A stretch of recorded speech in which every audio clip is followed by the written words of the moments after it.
At my engagement party, my parents announced they wouldn't be coming to my wedding because my fiancé wasn't good enough for us. Then my uncle said, "Well, she always did aim low." This happened last week at my engagement party, and I'm still reeling from it. My parents dropped a bombshell, saying they wouldn't attend my wedding because my fiancé, Sean, wasn't good enough for them. To make it worse, my uncle, who's always been a bit crude, threw in his own nasty comment, "Well, she always did aim low." I'm so angry and hurt, but I don't know what to do. I'm stuck between trying to repair my relationship with my family and supporting my fiancé. Is this a lost cause, or should I just walk away from them? I always thought that when I got engaged, it would be one of the happiest moments of my life. A simple party with my closest family and friends celebrating the next step in my relationship with Sean. We'd been together for 3 years, and while we weren't the type of couple to make a big fuss, we were happy. He's quiet, a little shy, but the kindest person I know. And that's what mattered to me. I had always dreamed that my engagement would be celebrated in a way that felt real, no drama, no tension. Just love. I'm Mara Bennett, 32 years old, and the oldest daughter in a family that has always been complicated, to say the least. My parents, Maureen and Roy, have never exactly been the warmest or most affectionate, but I've always tried to make things work. Over the years, I learned to keep the peace, to smile through their criticisms and odd comments. But deep down, I knew they had their own expectations for me. Expectations I was never quite sure I could live up to. Sean, on the other hand, was the complete opposite of what they had envisioned for me. He wasn't flashy, he wasn't rich, and he wasn't the type of person they could boast about to their friends. But he was everything to me. And that's where the trouble began. It was the evening of the engagement party. The house was decorated with fairy lights, and the sound of soft music filled the background. Guests were scattered around, chatting and nibbling on appetizers. The mood seemed light, and Sean and I were both happy to see family we hadn't seen in a while. I was grateful for this moment. It was supposed to be a celebration of our future. As the evening progressed, I noticed that my parents seemed off. My mother was quiet, standing by the punch bowl, her arms crossed tightly across her chest. Roy was engaged in small talk with my uncles, but there was an unmistakable tension in the air between him and Sean. I tried to brush it off, but the nagging feeling in the back of my mind wouldn't go away. Finally, after about an hour, my mother stood up, tapping her glass with a spoon. The clink of the glass was loud in the otherwise quiet room, and everyone immediately turned to face her. I could tell something was about to happen. It wasn't like her to be the center of attention, especially not in a situation like this. "Mara," she began, her voice almost too sweet, "thank you all for being here to celebrate our daughter's engagement to Sean." She paused, glancing at me before turning to face the room. "But I need to address something. I know we've all been looking forward to the wedding, but I'm afraid we won't be attending." The words hung in the air like a heavy weight. I felt my breath catch in my throat. My heart started to pound. "What?"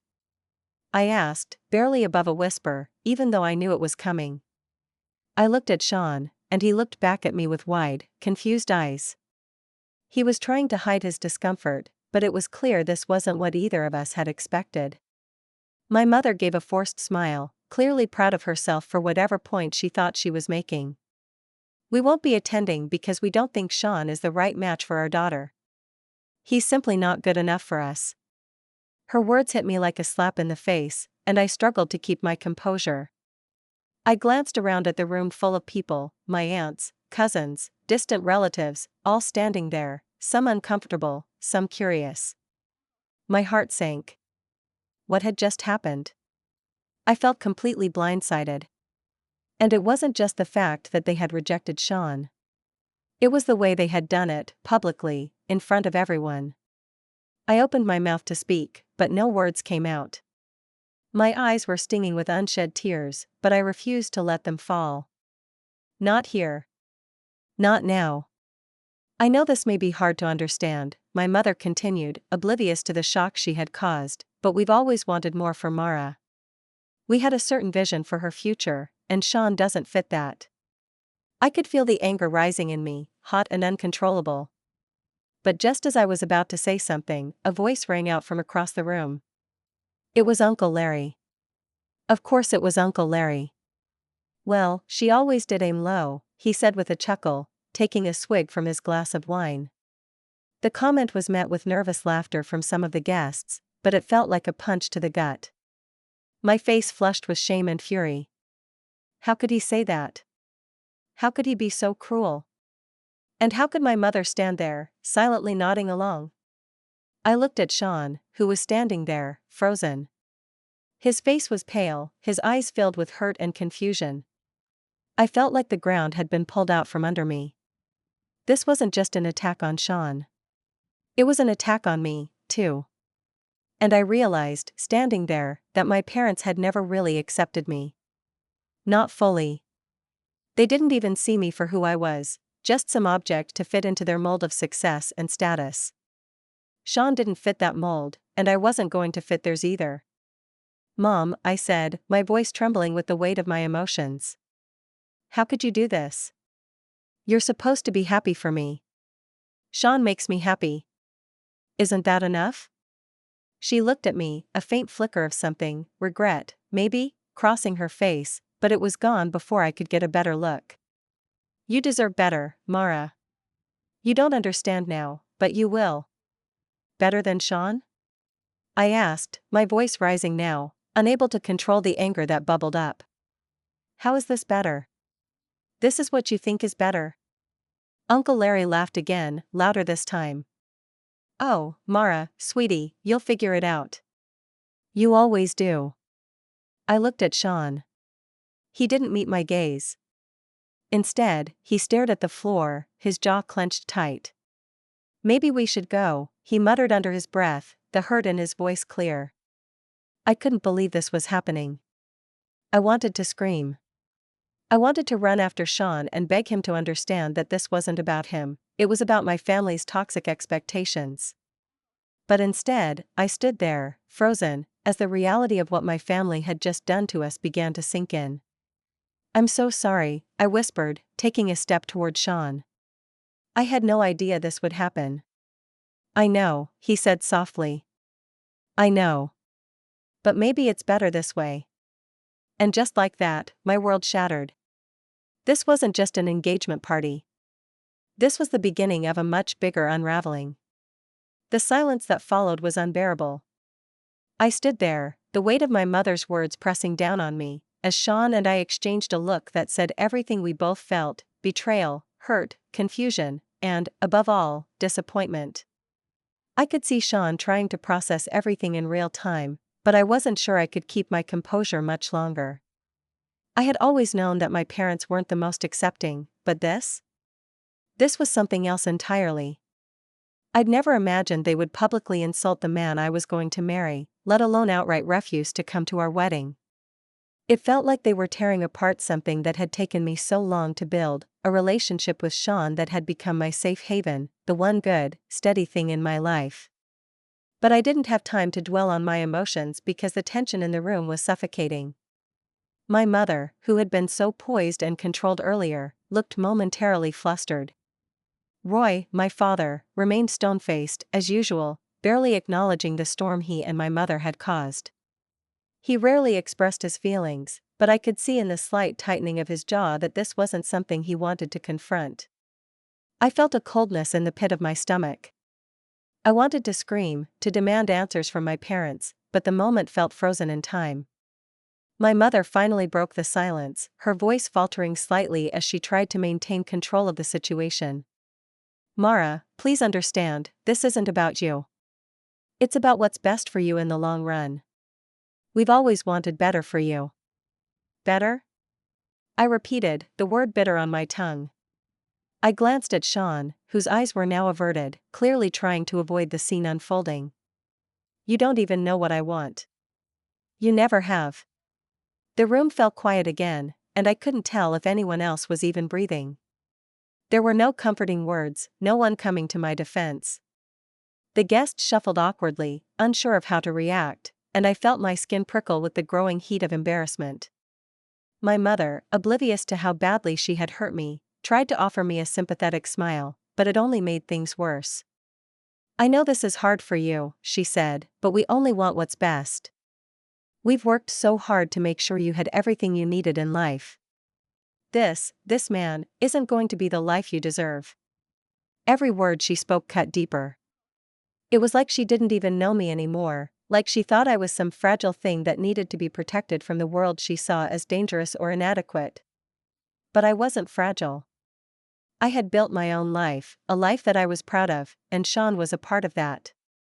He wasn't perfect, but neither was I, and I didn't need perfection. I needed him. But instead of acknowledging that, my mother continued to push. You can't expect us to just sit back and pretend this is the kind of man we imagined for our daughter, she said, her words dripping with a judgment that left me speechless. He doesn't come from the right background, and he doesn't have the right prospects. We've always had higher standards for you, Mara. I felt like I was being suffocated by her expectations. What did she even want from me? What did she think I was supposed to do? I wasn't a doll to be placed in a perfect little box, neatly packaged according to her desires. I wasn't her to fixate on. I was a grown woman, capable of making my own decisions. Yet, here she was, trying to rewrite my entire life to fit into her narrow view of what was right. I'm not a child anymore, Mom, I said, my voice cracking. You don't get to control me. You don't get to tell me who I should love. The words left my mouth before I even had time to process them. For a split second, I felt relieved to finally speak my truth, but then the heaviness of the situation came crashing back. My mother's face morphed into something unreadable. She blinked slowly, as if trying to understand what I had just said. Then why didn't you tell us before, she asked, her voice laced with frustration. Why didn't you bring him to us sooner, Mara? If you'd been honest about your feelings from the start, maybe we could have worked this out. My heart broke at the thought. I was honest. I've been honest this entire time. You just refused to listen. Her face turned red, and I could see the anger bubbling beneath the surface. My father finally spoke, his voice as cold and distant as ever. Mara, your mother and I are just concerned. This isn't personal, Roy said, though his words carried a tone that suggested otherwise. We've seen this before, and we don't want to see you make a mistake. A mistake? I couldn't help the bitter laugh that escaped my lips. You think I'm making a mistake? You don't even know me. The words stung as they left my mouth, but they felt right. They felt like a release from the years of living under their critical gaze. I had always tried to make them proud, always sought their approval, but it was never enough. And now, here they were, pushing me away when I needed them most. Sean and I are happy, I said, my voice shaking with the weight of everything I'd been holding in. And if you can't accept that, then I don't know what to say anymore. Sean looked at me then, his eyes wide with emotion. He had been standing silently, watching this unfold, but now he stepped forward, placing a hand on my shoulder in an attempt to comfort me. Maybe we should go, he said softly, his voice calm but filled with an unmistakable sadness. I nodded, taking in a shaky breath as I turned away from my parents. The weight of their rejection, their inability to accept me as I was almost too much to bear. But I knew I had made the right choice. It was time to leave, to remove myself from the toxicity that had already begun to consume me. As Sean and I made our way to the door, the room seemed to watch us go. But no one said anything. Not a word of comfort, not a word of apology. It felt like a cold, final goodbye. We stepped out into the night, the cool air hitting my face like a slap. I felt numb, like I was in a fog, but at the same time, I felt a strange sense of clarity. I knew what I had to do. This wasn't just about the wedding or my parents' refusal to accept Sean, it was about me, finally choosing myself over them. We didn't speak as we walked to Sean's car. The silence wasn't awkward, it was necessary. The only sound was the crunch of gravel under our feet, the quiet hum of the world continuing on around us. When we got into the car, I finally broke the silence. I'm so sorry, Sean. You didn't deserve that. He shook his head, glancing at me. I didn't expect anything less, honestly. But I didn't think it would be like that. I didn't either, I whispered, wiping away a tear before it could fall. I didn't either. We drove in silence for a while, the weight of what had happened hanging in the air like a cloud between us. I wasn't sure what to do next. I wasn't sure if I could ever go back to that house, to that family, after what had just happened. But for the first time, I realized that it didn't matter. Sean and I were in this together. And no matter what my family thought, that was enough. We drove for what felt like hours, but the tension between us seemed to stretch time. Eventually, we ended up at a small diner on the edge of town. The neon sign flickered above us as we parked. It was quiet inside, the type of place you went when you didn't want to talk to anyone but also didn't want to be alone. We sat in a corner booth, far enough from the other patrons so we could just focus on each other. I don't know what to do, Sean, I confessed, my voice quiet and broken. I felt drained, emotionally, physically, mentally. This was supposed to be the happiest time of my life. And now? I'm not even sure where to go from here. He reached across the table, taking my hand in his. His fingers were warm, solid. I needed that warmth, the stability he offered. You don't have to figure it out right now. We'll figure it out together. I nodded, feeling a lump form in my throat. I had so much more to say, but the words felt stuck. Instead, I took a deep breath and leaned back in the booth, trying to process everything. It wasn't just the hurt from my parents' rejection, it was everything. The realization that I had spent so many years bending to their will, trying to earn their approval, and now it felt like I had been stripped bare. I had always wanted to keep the peace, to make everyone happy. But now, I was faced with a decision that I had put off for years. What did I want for myself? What was truly important? Over the next few days, I barely heard from my parents. There were no phone calls, no apologies, nothing. My mother, who had been so vocal about her disappointment in Sean, hadn't even tried to reach out. I wasn't sure if she was giving me space or if she had decided that I wasn't worth the effort. Either way, the silence spoke volumes. But as much as I wanted to avoid confrontation, I knew I had to do something. I couldn't let this go on without a response. My parents had disrespected not only Sean but me, and I wasn't going to let that slide. I took a few days to gather my thoughts. Sean and I spent time together, talking through what had happened, reassuring each other that we were strong enough to face whatever came next. Slowly, I started to think more clearly. This wasn't just about a wedding anymore. It was about me standing up for myself. It was about me choosing my own happiness over the toxic cycle I had been trapped in with my family. The decision was clear now. I was done. I called my parents. Mom, Dad, I began, trying to keep my voice steady. We need to talk. The silence on the other end of the line was telling. It was as though they had been waiting for this moment, knowing I would eventually reach out. My mother's voice cracked through the stillness. Mara, we've been trying to respect your space. We thought you might need time to think about things. I've thought about it, I said, my voice unwavering. And I've come to a decision. What decision? My mother asked, almost too eagerly, like she thought I was going to apologize for my defiance. I'm calling off the wedding.